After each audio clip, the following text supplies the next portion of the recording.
Olá, eu sou Hermínio Portes.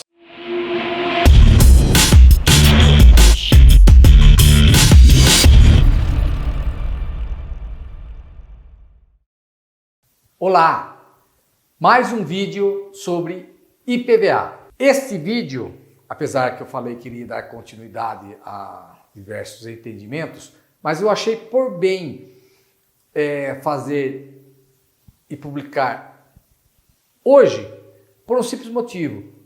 Eu tive lendo todos os comentários que foram realizados.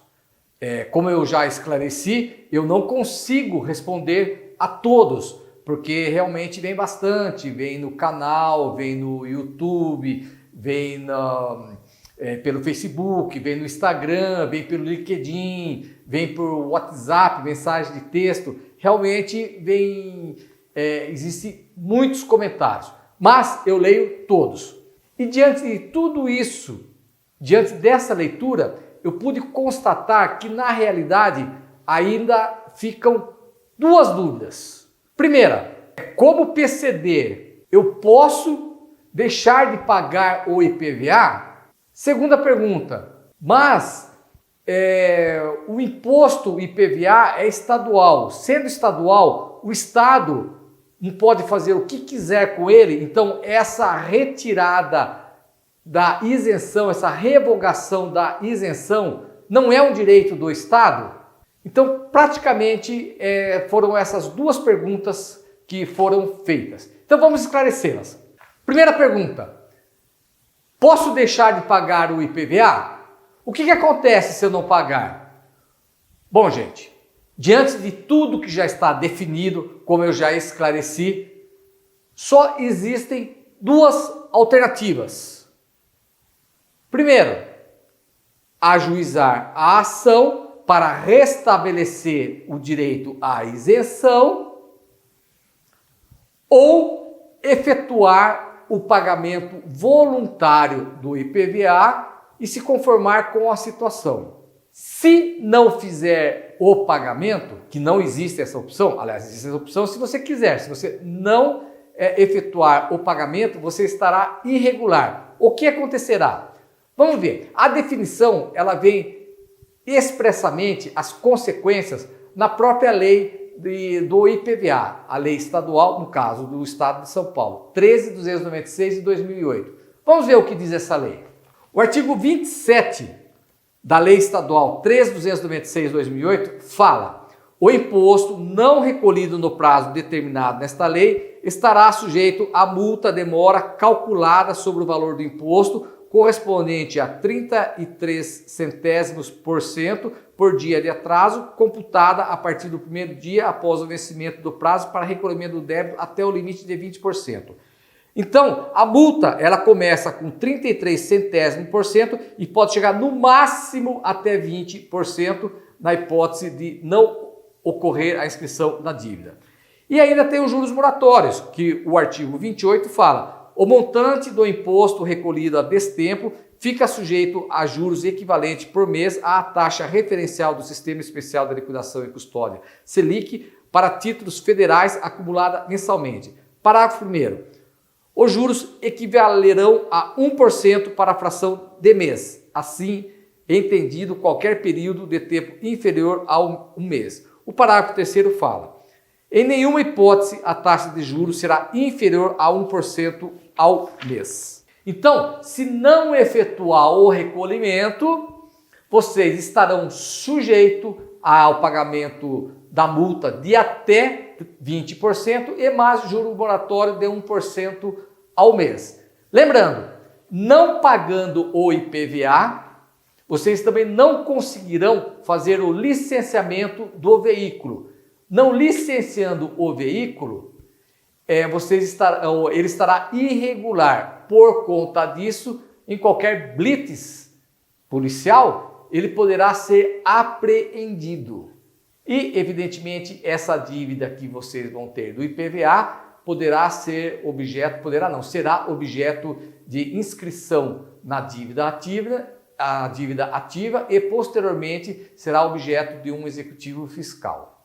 Bom, então, como vocês viram, apenas duas opções: pagar e se conformar, ou entrar com a ação judicial para restabelecer a isenção.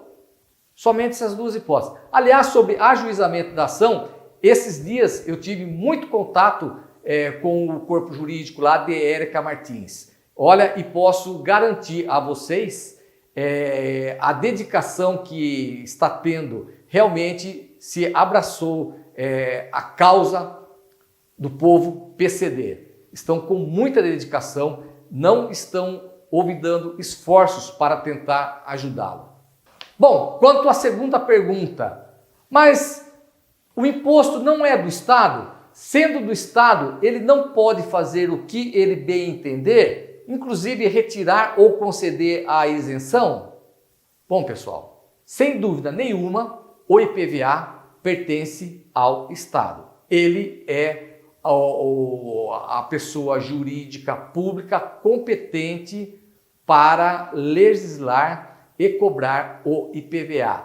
Mas ele não tem essa liberdade por ser, entre aspas, o dono do imposto, de fazer o que bem entender. Ele está sujeito a uma série de requisitos legais que a gente vai ver um a um aqui, e principalmente respeitar os direitos já consolidados. Ele não pode passar por cima disso.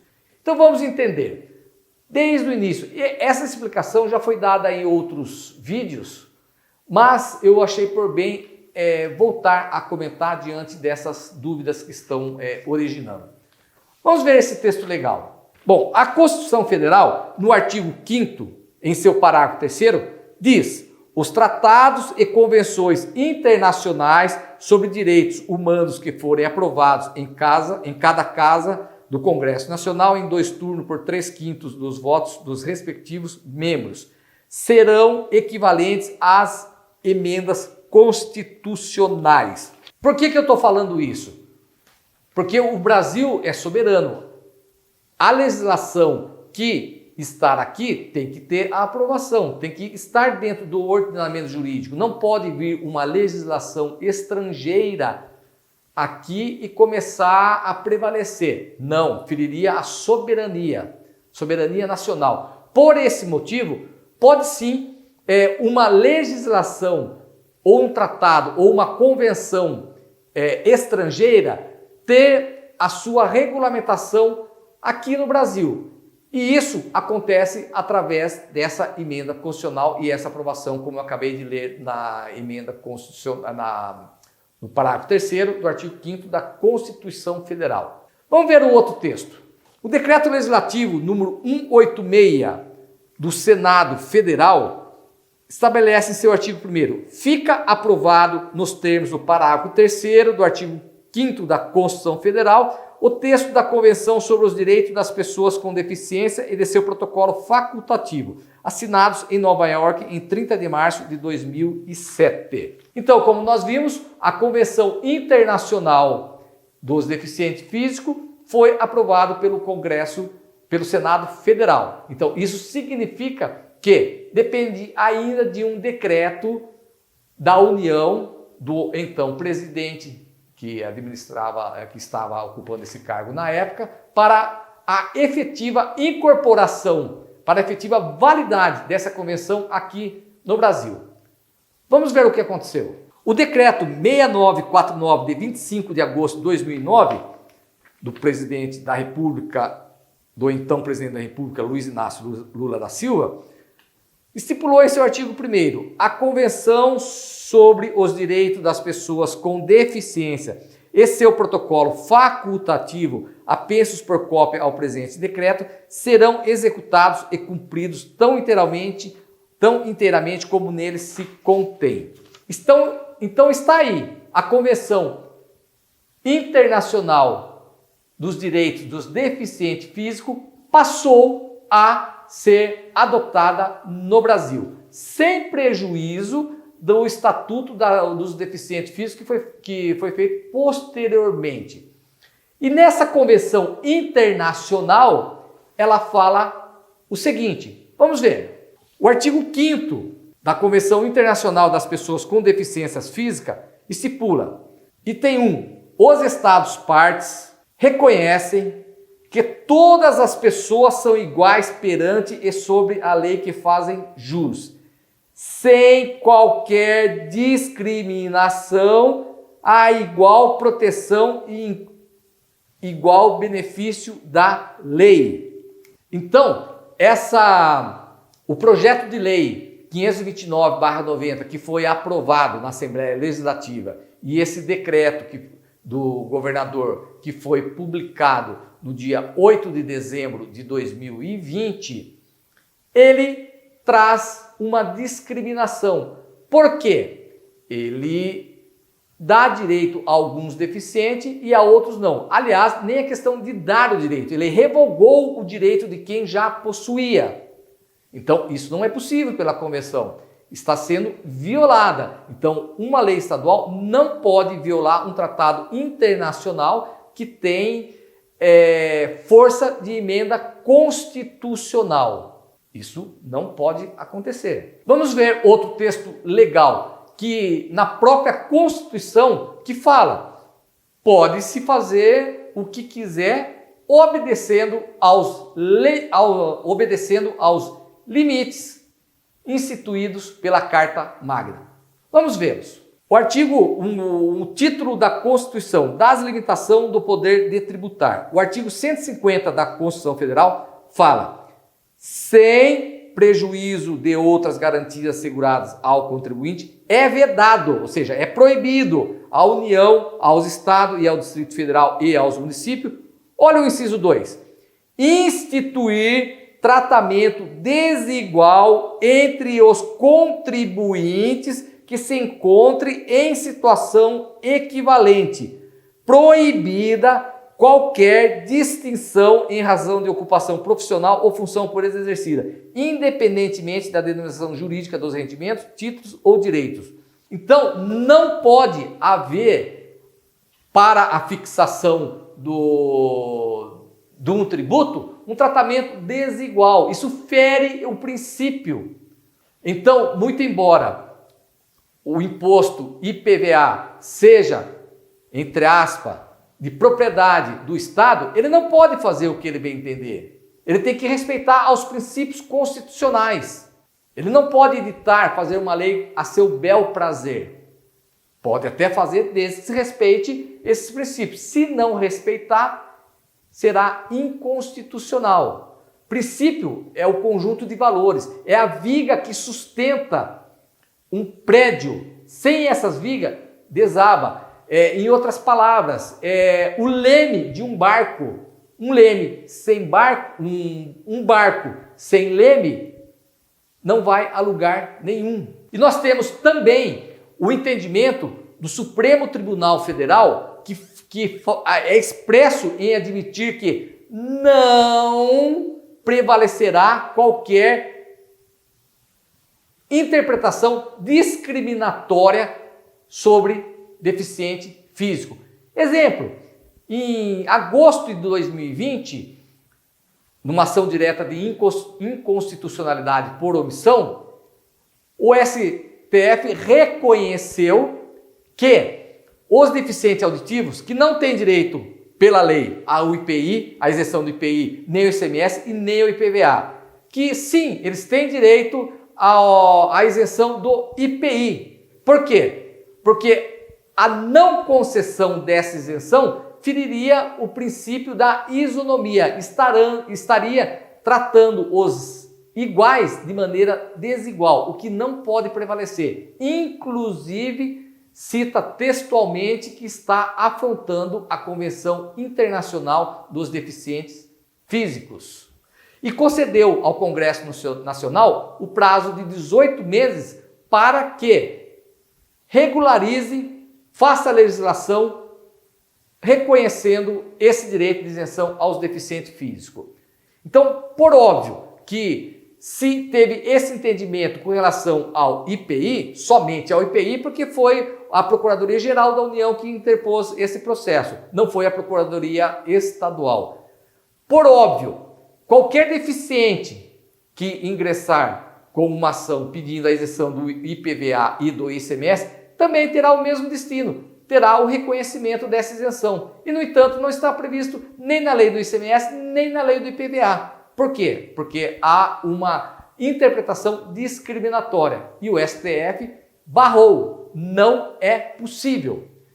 Então, pessoal, nós temos que pensar o seguinte: todos nós possuímos direitos e cada vez que houver a violação a esse direito, sempre haverá uma ação correspondente para restaurá-lo.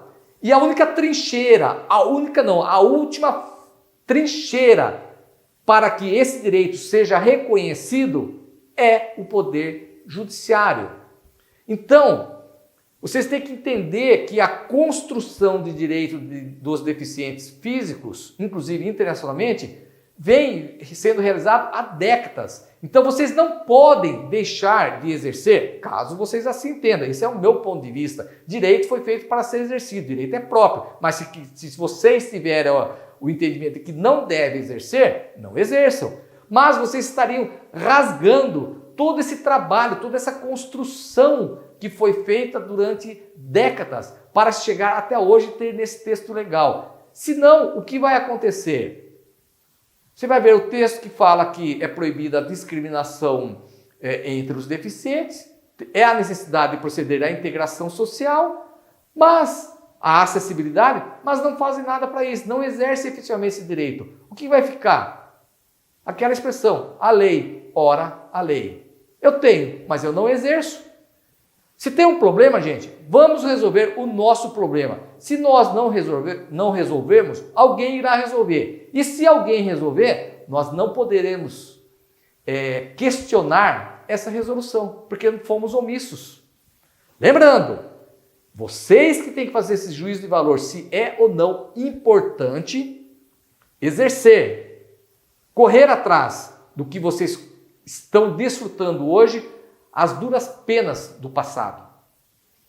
E não adianta, gente, entrar nos meus comentários, aliás, não adianta entrar no meu canal e fazer os comentários atribuindo adjetivos pejorativos a governador, a político. Nada disso resolve. Tem que praticar um ato positivo, tem que ter atitude. Pense, se vocês estão andando com o carro de vocês, alguém bate no carro de vocês, apenas como exemplo, tá? Não adianta você chegar e ficar xingando a pessoa, você vai pagar, o culpado é você. Não vai resolver, se ele não vai pagar, não vai resolver. Se você sacar de uma arma e matar ele, pior ainda, ele vai para o cemitério, você vai ser preso e a dívida vai ficar. Então, não resolve. Sempre haverá uma ação correspondente para restabelecer esse direito que foi lesado. Mas para isso depende da iniciativa de vocês. Não pode ficar esperando. Já vi muitos comentários, por que o Ministério Público não entra? Por que não faz isso? Não, gente, é questão de interesse. Tem que ir atrás. Então não vai cair nada do céu se vocês não correrem atrás. Eu penso dessa maneira. E respeito o entendimento, o pensamento contrário. Não tenho o que fazer, eu vou pagar. Ótimo, se vocês entendem dessa maneira, sem qualquer dificuldade. Se está bem, se está bom para você, está melhor para mim. Mas direito foi feito para ser exercido. Pense nisso. Se esse vídeo for útil, compartilhe. Lembrando, eu sempre peço a inscrição no meu canal porque é inteiramente gratuito e o único meio que eu tenho de levar a informação para as pessoas é por intermédio dessas inscrições, é por intermédio dos likes. Então, se inscrevam no meu canal, ativem o sino para receber a notificação de quando eu editar os vídeos. Lembrando, meus vídeos são somente às segundas e quintas-feiras, nada mais do que isso. Me sigam nas redes sociais, fiquem com Deus e até a próxima.